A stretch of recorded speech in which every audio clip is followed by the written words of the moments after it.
আজকে সারা রাতই বৃষ্টি হয়েছে, একটুও বৃষ্টি থামেনি। সারা রাতই কারেন্ট ছিল না, সেই জন্য ছেলে মেয়ে ঘুম থেকে উঠতে দেরি হয়েছে, বিদ্যুৎ ছিল না সেই জন্য।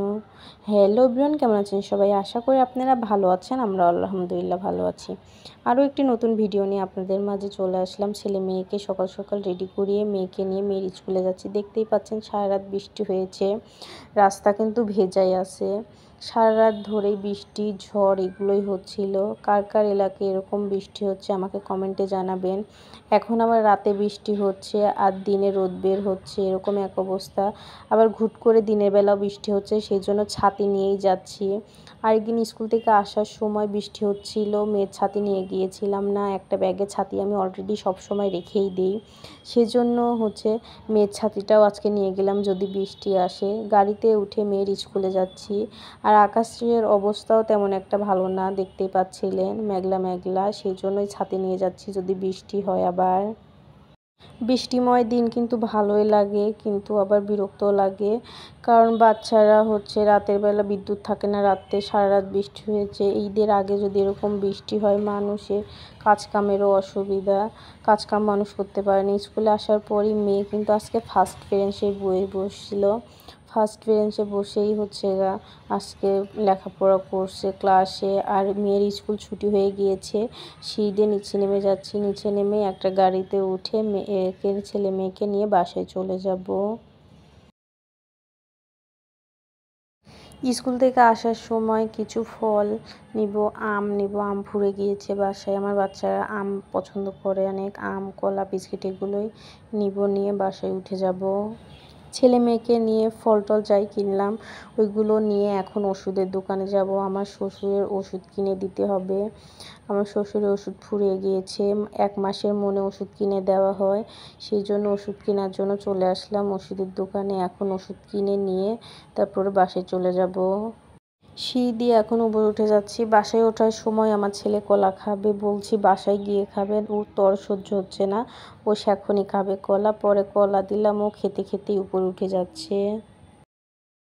বাসায় আসার পরই এগুলো এখন বের করে নিব, যেগুলো নিয়ে আসলাম। কলা নিয়ে এসেছি, বললামই তো বাচ্চাদের কলা প্রতিদিনই প্রয়োজন হয় খাবারের তালিকায়। আর আমার ছেলে মেয়ে আম খুবই পছন্দ করে, মেয়ের থেকে ছেলে বেশি আম পছন্দ করে। আম নিয়ে এসেছি, বেশি একটা আনলাম না, পাকা আমই বেশি ছিল, সেই জন্য 2 কেজি আম নিয়ে এসেছি পাকা আম। আমগুলো আমি ঢেলে নিলাম, ঝুড়িতে বের করে নিলাম। এই তো আজকে আমার বাচ্চাদের সঙ্গে এগুলোই কিনে নিয়ে আসলাম, বেশি কিছু আনলাম না, যেহেতু ছাবের বাবা আসবে, ও আবার এসে কিনে নিয়ে আসবে আসার সময়। আর আমগুলো বেশি পাকা ছিল জন্য অল্প করে আম নিয়ে এসেছি। আমগুলো আনার পরে ছেলে মেয়ের জন্য আম ছিলে নিলাম, ওদেরকে আম খেতে দিব, দিয়ে আমি রান্না করব। যেহেতু ছেলে মেয়ে খুবই আম পছন্দ করে, সেই জন্য আমার প্রতিদিনই এই আমের সময় আম রাখতে হবে রুমে। আম ফুরাই গিয়েছিল জন্যই আম নিয়ে আসলাম, এখন ছেলে মেয়েকে আম খেতে দিব নিয়ে যেয়ে।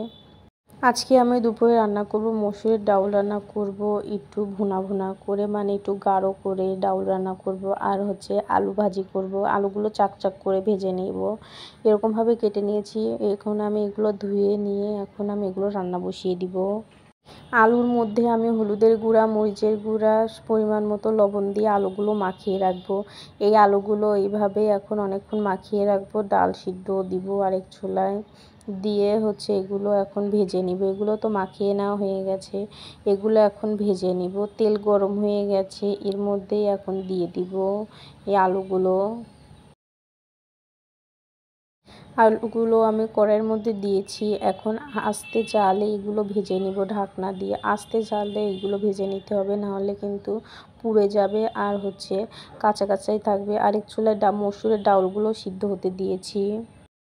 ভেজে নেওয়া কিন্তু আমার হয়ে গেছে আলুর পাঁপড়গুলো, কিন্তু অনেকে এগুলো শুকিয়েও পরে ভেজে খায় ডাউল টাউল দিয়ে। আজকে আমি এভাবে করবো। আর এগুলো এখন ভেজে নিব, এগুলো পরে মাখিয়ে রাখো, এগুলো তুলে নেওয়ার পরে এগুলো আবার পরে দিয়ে দিলাম। এগুলো এখন ভালোভাবে আমি ভেজে নিব নেড়ে চেড়ে। আর এদিকে কিন্তু আমি ভাজতেছি, এদিকে আমার ছেলে মেয়ে কিন্তু অলরেডি খাওয়া শুরু করে দিয়েছে। ওদের কাছেও কিন্তু এই আলু পাঁপড় বা ভাজি এগুলো কিন্তু পছন্দ, ঝাল যেহেতু কম লাগে, আর ছেলে মেয়ে আলু কিন্তু খুবই পছন্দ করে। মাংসের মধ্যেও আলু পছন্দ করবে, আবার হচ্ছে এমনিতেও আলু পছন্দ করে। ডাউলটা আমার সিদ্ধ হয়ে গিয়েছে, তার মধ্যে হচ্ছে আমি হলুদের গুঁড়ো আর লবণ দিয়ে ডালটা ঘুটে বলক ওঠার জন্য দিয়েছি। আর এদিকে কিন্তু আলুর পাঁপড়টাও আমার ভেজে নেওয়া হয়ে গেছে, উঠিয়ে নিলাম। আর ডালে বলক উঠে গিয়েছে, এখন ডালে ফোড়ন দেব, সেই জন্য ভেজে নিচ্ছি। পেঁয়াজ, কাঁচামরিচ, রসুন দিয়ে এগুলো ভেজে নেওয়ার পরে তারপরে পাঁচফোড়ন দিলাম, দিয়ে নিয়েছে। এটাই এখন ডাউলের মধ্যে দিয়ে দিলাম। ডাউলের মধ্যে দিয়ে দেওয়ার পরে এখন নিয়েছি ডাউলটা আমি রান্না করে নিব। মসুরের ডাউলটা কিন্তু আমার রান্না করে নেওয়া হয়ে গেছে, ঘন করেই কিন্তু ডাউলটা রান্না করে নিয়েছি। আর এই পাশে আলুর পাঁপড়টাও আমার কিন্তু ভেজে নেওয়া হয়ে গেছে। অলরেডি বাচ্চারা অনেকটুকুই খেয়ে ফেলছে, অনেকগুলোই কিন্তু আলুর পাঁপড় ভেজেছি, কিন্তু ছেলে মেয়ে খেয়ে ফেলছে। রাতে আবার মেয়েকে পড়াতে বসছি। মেয়েদের যে স্কুলে হোমওয়ার্ক, প্রাইভেটের হোমওয়ার্ক, এগুলো রাতে করবে। আবার স্কুলের পড়াগুলো কমপ্লিট করবে, প্রাইভেটের পড়াগুলো কমপ্লিট করবে। ওইগুলোই এখন আমি ওর কাছে বসে এগুলো এখন ঠিক করে দিব। ওইগুলো লেখা হয়ে গিয়েছে, বাংলা আর হচ্ছে গণিত খাতার এগুলো হোমওয়ার্ক করা হয়ে গিয়েছে। 2টা খাতার হোমওয়ার্ক করা হয়ে গিয়েছে, আর ইংরেজি খাতার হোমওয়ার্কটাও করতেছে এখন। আমার মেয়ের লেখাটা খুব দ্রুত হয়, এই কথাটা ওর ম্যাডামরাও বলে, সব কয়টা ম্যামই, প্রাইভেটের ম্যামও বলে, আবার স্কুলের ম্যামগুলোও বলে যে ছাবিয়ার লেখা খুব দ্রুত হয়, লেখা দিয়ে সময় পায় না। ছাবিয়ার লেখা তো কমপ্লিট হয়ে গেল, এখন মেয়ে হচ্ছে ব্যাগটা গুছিয়ে রাখতে গেল ওই রুমে রাখে।